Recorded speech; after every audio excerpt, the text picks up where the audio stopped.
ให้กำลังใจทุกท่านครับปีกล้องให้ตรงโควิดมาเยือนหลายอย่างโอ้ยมันติดได้ไวท่องไว้อย่าได้ปล่อยวางเชื้อร้ายเราไม่เห็นร่างระวังตัวบ้างพวกเรา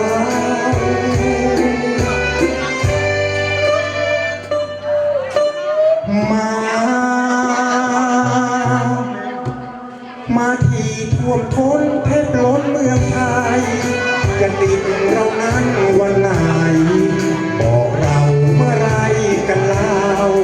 ปฏิบัติเชื่อรัฐบาลเพื่อทุนคนท่านบรรเทารวมกลุ่มจะกลุ่มกว่าเก่าเชื่อคำนายเขาแก้ไขออกจัดยาวเตือนให้พวกเราได้ยินแม้อย่าลืมสิ่งถึงฉีดวัคซีนต้องใส่จามไอเสียงเห็นละอองสะเลดน้ำลายใส่แมสไปด้วยช่วยได้ก็หมดความหมายเชื่อมัน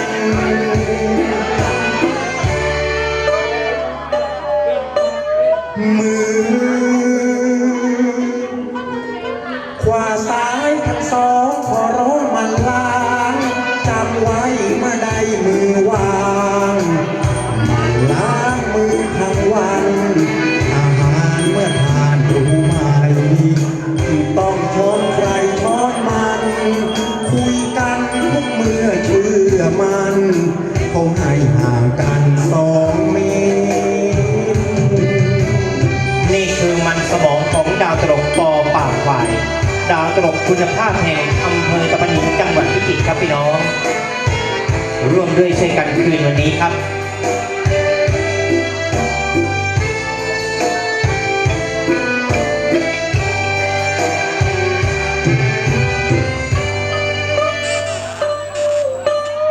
มือขวาซ้ายทั้งสองขอร้องมันล้างจำไว้เมื่อใดมือวางมันล้างมือทั้งวันอาหารเมื่อทานรู้ไหมต้องช้อนใครช้อนมันคุยกันทุกเมื่อเชื่อมันเขาให้ห่างกัน2 เมตรอย่าลืมนะครับโควิดเราป้องกันได้ครับพี่น้อง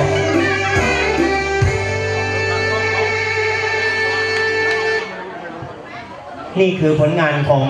ดาวตลกปอปากควายนะครับมันสมองที่ต้องยกว่าอัจฉริยะจริงๆนะครับแต่งเองร้องเองไม่เอาเพลงใครมาร้องครับเดี๋ยวฟังอีกผลงานเพลงครับพี่น้องก่อนครับ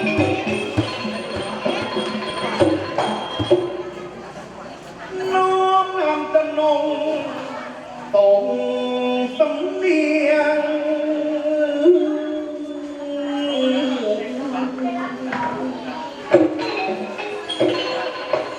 ประสงค์ตรงเสียงนำสิ่งจากพ่อแก่รอเล่หากินไม่ตายต้องดิ้นดนดันลิเกเมืองชลวันหวังผวางานที่มีมาคืนหมดมีนาเมษาพากันตกพฤษภาก็งดเที่ยงงานเข้าพรรษาก็ออกมาปูนสิ้นทั้งทอดกระถิ่นลอยกระทงกฎหมายสูงสุดทำตามจุดประสงค์ทั้งที่ทะเลาะไว้วันลิเกมากมายรายได้ไม่มีรายจ่ายหนี้สินไม่ เก่าเงียบกริบอาชีพทำกินทุกศิลปินปวนปันเกาะเกี่ยวเกลียวกลมสมัครคนลิเกทุกคนโอเคร่วมคิดร่วมใจร่วมจัดลิเกจังหวัดพิจิตรขอให้ญาติมิตรเชื่อมันส่งเสียงใสไลฟ์สดเบอร์โทรขึ้นกดนั้นเองเป็ดเงินช่วยกันแบ่งปันลิเกเมืองจระเข้ขับพันเราช่วยเหลือกันไม่เลือกพวกฉันพวกแกช่วยลูกพวกแกเดียวกัน ส่งที่เป็นฝ่ายนางออกด้วยลำเคารพแด่สิ่งศักดิ์สิทธิ์ณโอกาสนี้เลยครับท่านผู้ชม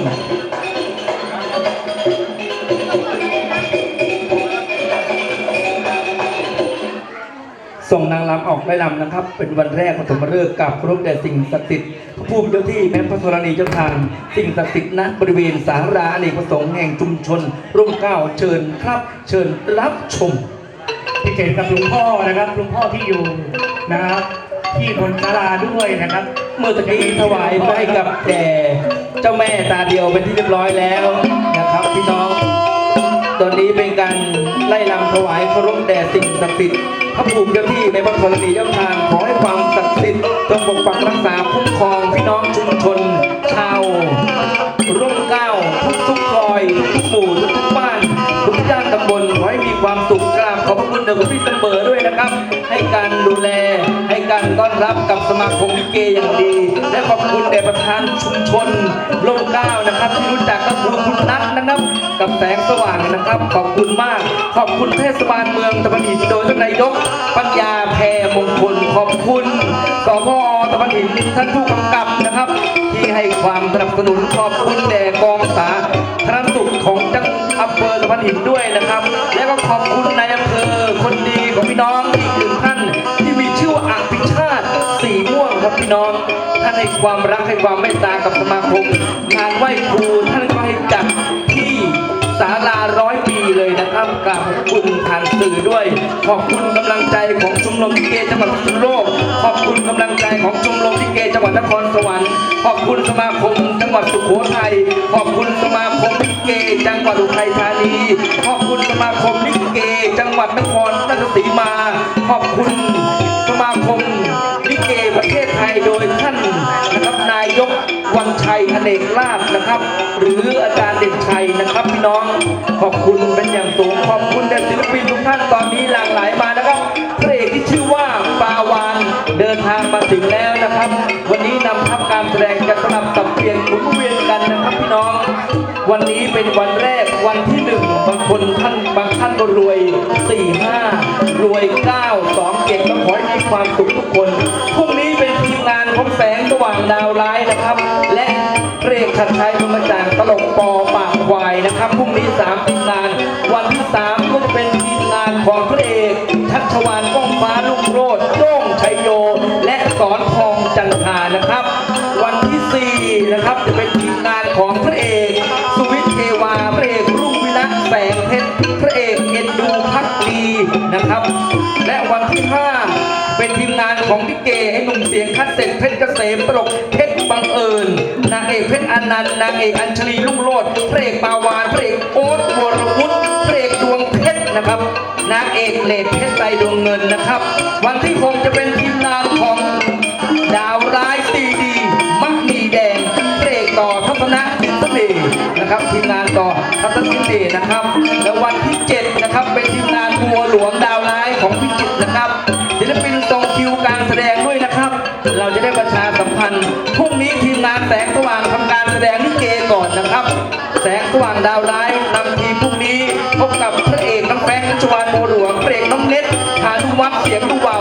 พบกับพระเอกน้องไนท์กฤษดาพระเอกชัดชัยมนต์กระจ่างนะครับตลกปอปากควายนะครับนางเอกน้องลูกนัทวันผลพรมนางเอกน้องทัพศิริยา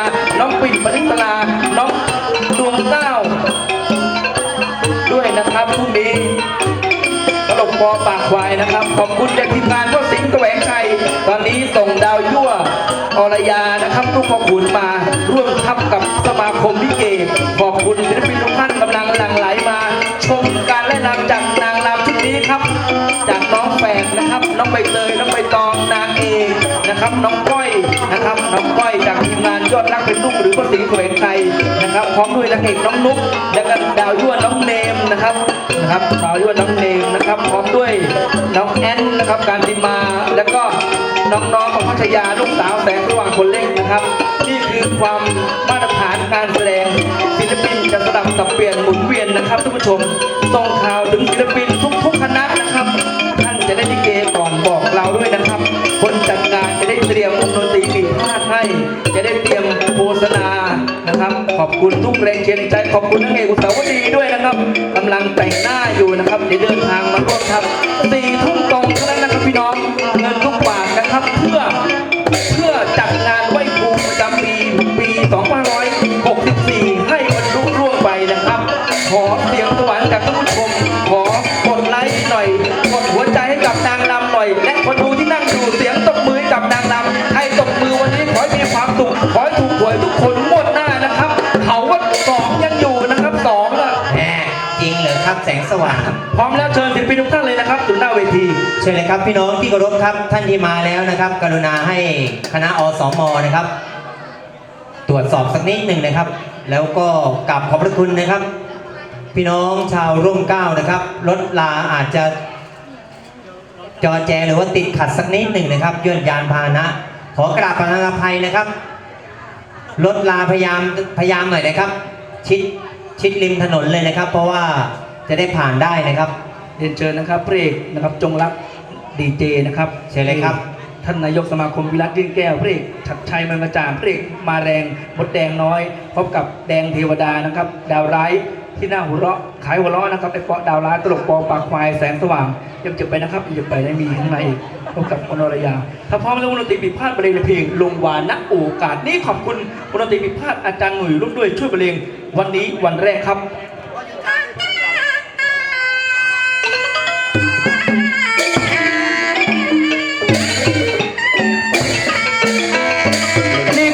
หนึ่งนะครับท่านผู้ชมยังตามมันอีกนะครับเพลงมาวานอยู่ข้างหลังนะครับสมาคมลิเกจังหวัดพิจิตรครับวันนี้ไลฟ์สดวันแรกเป็นไลฟ์สดนะครับการกุศลเพื่อหาเงินจัดงานไหว้ครูประจำปี 2564 เฮฮัทชา ลิเกแสดงแล้วจ้า ขอบคุณเนี่ยนางเอกอนุกูลนักมีนะครับนำอาหารมาเลี้ยงแด่ศิลปินและวงดนตรีผิดพลาดตามห้องขอบคุณครูบาเฉลามีแต่ชื่อแต่ความดีของท่านยังตาตึงสมาคมลิเกส่งลูกสาวมาไลฟ์สดให้มาลงยูทูบให้ลิเกไม่มาก็ต้องอายครูบาเฉลาแล้วจริงไหมคุณปอ ใช่ ครูบาเฉลาก็ยังมา ใช่ จริงไหมครับ ใช่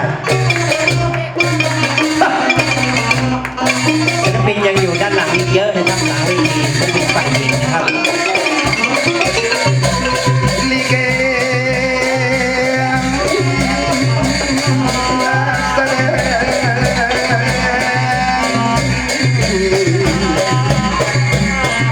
และแม่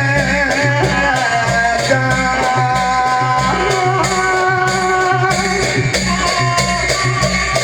ลิเกไหลส่ง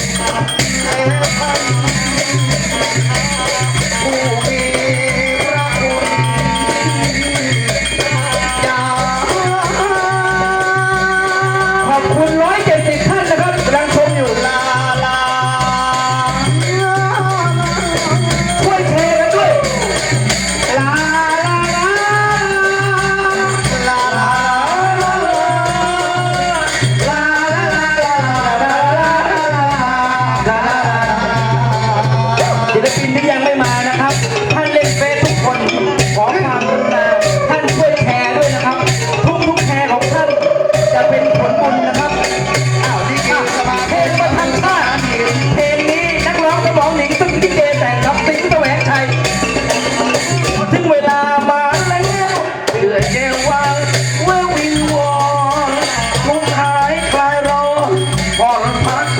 ลูกรักมาเล่นคุณนาคุณนายเลี้ยงชายบานหน้าเบนให้สุขสมร่มเย็นเป็นเศรษฐีมันมีเงินทองมีงานเชิญหางถนนราคาไม่แพงในการแสดงต้องใช้สีแสงไฟต้องจับไม่เล่นฉากไม่เล่นไฟคนที่มามากมายได้ก็มาโอลิเกแสดงจ้าเพื่อของนักรถนักลาคนเอามาเป็นตันสมาคมเล่นน้ำแสงสว่างมาแล้วแสงวิลาก็มาแล้วจงรักมาแล้วมาหนีได้ก็มางานเบสมาแล้วตามควายมาแล้วไม่ตาอย่าแซวให้โตให้สันไม่สวยแต่ซื่อไม่ดื้อไม่รั้นนะอย่าเหยียดอย่างนั้นนะเกินไปยังไงอย่ารักกินทางสิ้นแต่ก็ไม่สิ้นความสวยเราไม่เล่นฉากรวยเอาความสวยมาโชว์ไม่ใช่รูปประทับนามประทับโอ้เป็นไง ก็มันไม่งามแต่รู้จะทำอย่างไรแม่ใจใจให้ยายจ๋า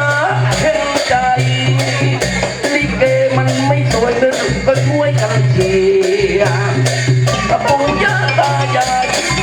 ลิเกมากมายเอามาช่วยกันชมกราบรัชกาลแด่พระมหาสังวรอภิพุทโธว่าเจ้าอาวาสวัดเขาหลักไทยขอบคุณสาลีทุกกำลังแดงเกียรติตอนนี้209ท่านเลยนะครับช่วยกันไลค์ช่วยกันแชร์นะครับพี่น้อง215นะ215 คนครับเรียนเชิญติดที่ด้านในนะครับผลงานเพลง